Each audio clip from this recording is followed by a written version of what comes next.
Vamos a recordar un poco de los cambios fisiológicos durante el embarazo, enfocado desde un punto anestésico.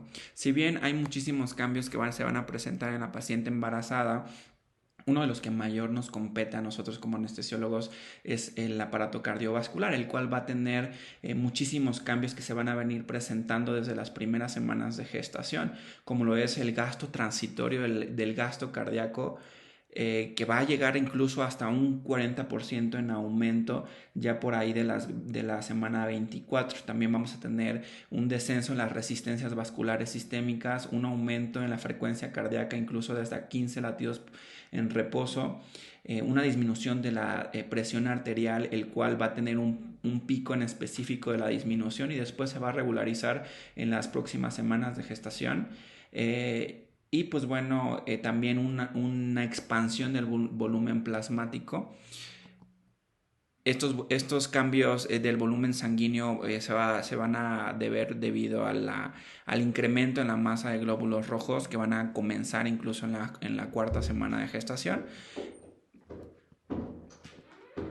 Bueno, el aumento de la disminución de la presión arterial lo vamos a ver desde las primeras semanas de gestación. El pico en el cual la presión arterial media incluso se va a presentar como en su mínima, va a ser como en la semana entre la 16 incluso hasta la 24. De ahí vamos a tener un aumento transitorio hasta llegar hasta de forma regular.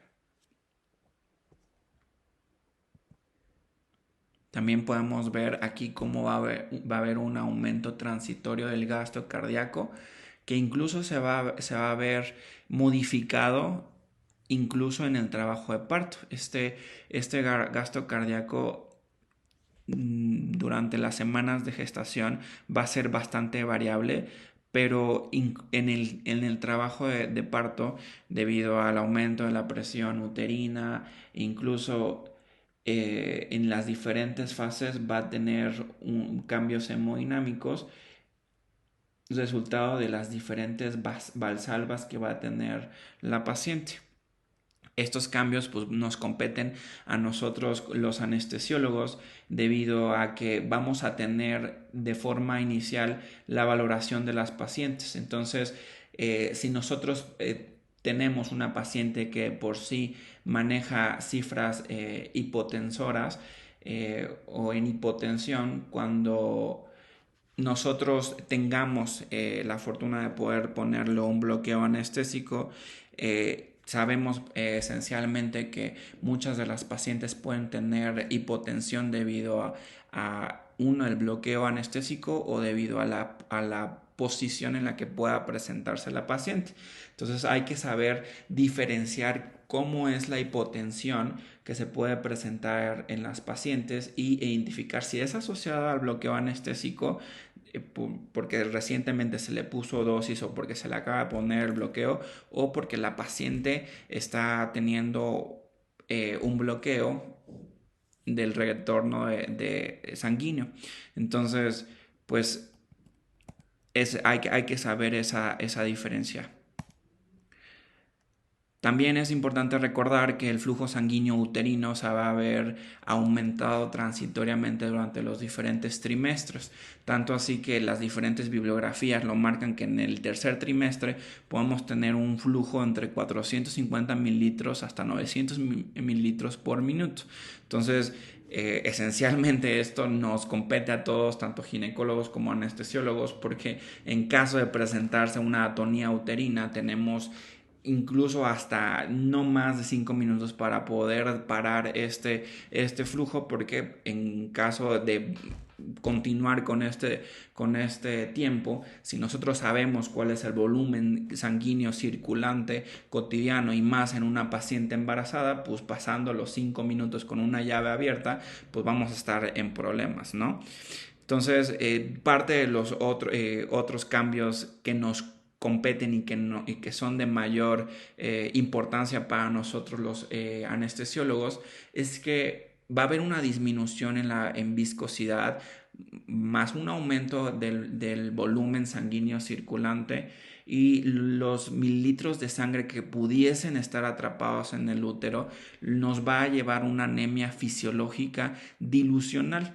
Este tipo de anemia se presenta mayormente posterior a las 24 semanas de gestación, que también va a ir disminuyendo de forma transitoria durante estas semanas. Pero bueno, nos compete porque sabemos que estas pacientes sangran.